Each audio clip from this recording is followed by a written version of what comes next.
उस रात जैद अकेला नहीं था। किसी और ने भी सहरी का इंतजार किया था और वह जिंदा नहीं था।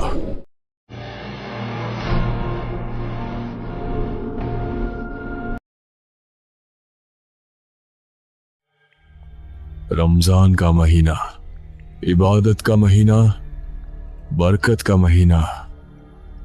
लेकिन कहा जाता है कुछ रूहें ऐसी भी होती हैं जो इस पाक महीने में भी सुकून से नहीं सोती, क्योंकि उनकी भूख सिर्फ खाने की नहीं होती।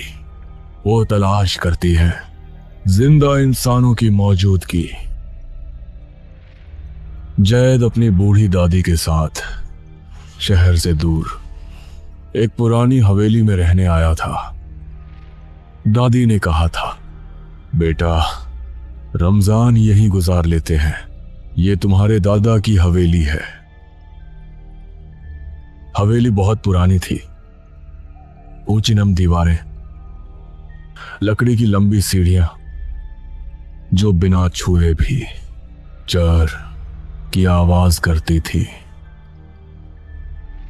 दिन में भी घर सूना लगता था, लेकिन रात में यह हवेली जैसे सांस लेती थी। हर रात ठीक 3 बजे जैद उठता, वुजू करता और नीचे रसोई में जाकर एक पीला पुराना बल्ब जलाता। पूरी हवेली में बस वही एक रोशनी होती, बाकी हर तरफ अंधेरा और सन्नाटा। 7वीं रात जब वो आटा गूंथ रहा था, तभी थप थप थप सीढ़ियों से कदमों की आवाज आई। जैद ने सोचा दादी होंगी, लेकिन नीचे कोई नहीं आया। वह सीढ़ियों की तरफ बढ़ा। ऊपर पूरा अंधेरा था। उसे साफ महसूस हुआ जैसे कोई अंधेरे में खड़ा उसे देख रहा हो। अगली सुबह उसने दादी को सब बताया। दादी ने धीमी आवाज में कहा, ऊपर मत देखा करो बेटा। जैद ने पूछा, क्यों? दादी कुछ पल चुप रही, फिर बोली, हर चीज वहम नहीं होती जो दिखाई ना दे।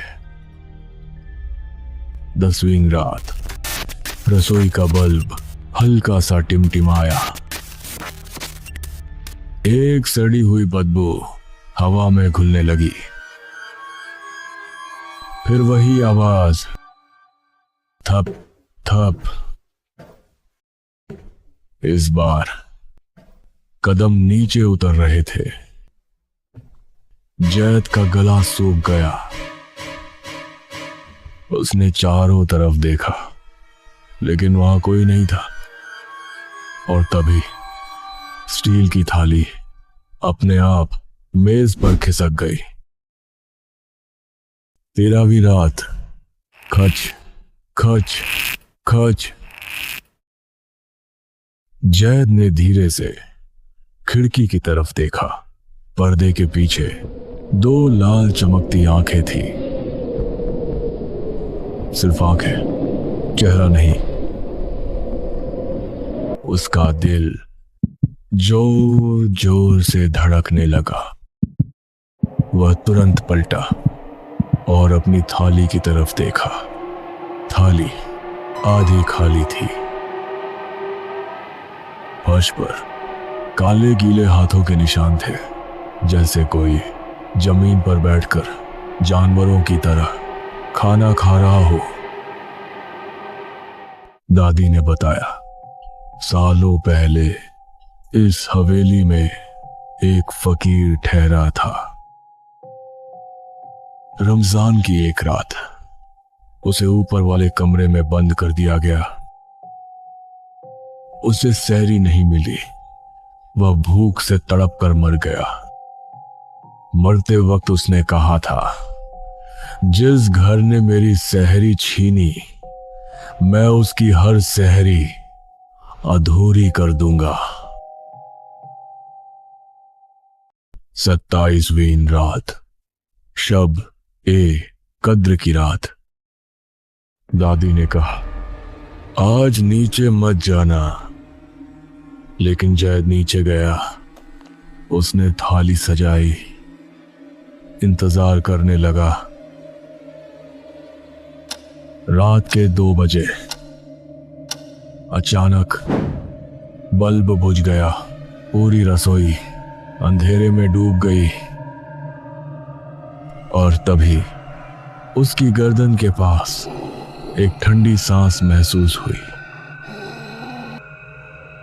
मुझे भी भूख लगी है।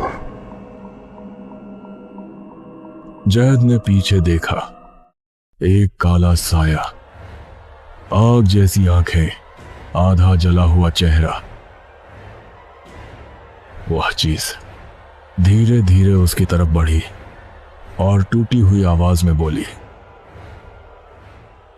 मेरी सहरी अधूरी रह गई थी, मुझे अपनी सहरी दे दो। जैद की टांगें कांप रही थीं, लेकिन उसके दिल में डर से ज्यादा ईमान था। उसने आंखें बंद की और पूरी ताकत से आयतुल कुर्सी पढ़ने लगा। तभी दूर मस्जिद से फज्र की अजान गूंजी। अजान सुनते ही वह भयानक रूह दर्द से चीखने लगी और खिड़की से बाहर निकलकर कब्रिस्तान की तरफ उड़ गई।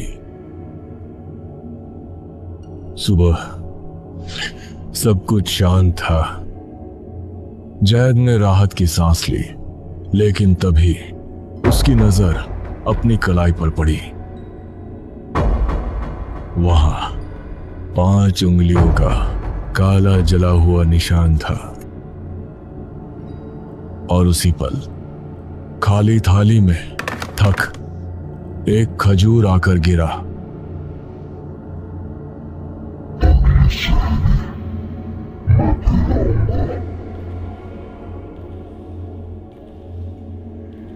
दोस्तों, हम बड़े ही मेहनत से आपके लिए एक दिल दहला देने वाली एनिमेटेड हॉरर स्टोरीज वीडियो बनाते हैं। तो अगर हमारी यानी डरावनी रात चैनल की कहानियां एंजॉय कर रहे हैं तो हमारी चैनल को सब्सक्राइब करें और हमारी न्यू लेटेस्ट वीडियो के नोटिफिकेशन के लिए बेल आइकन दबाना मत भूलना।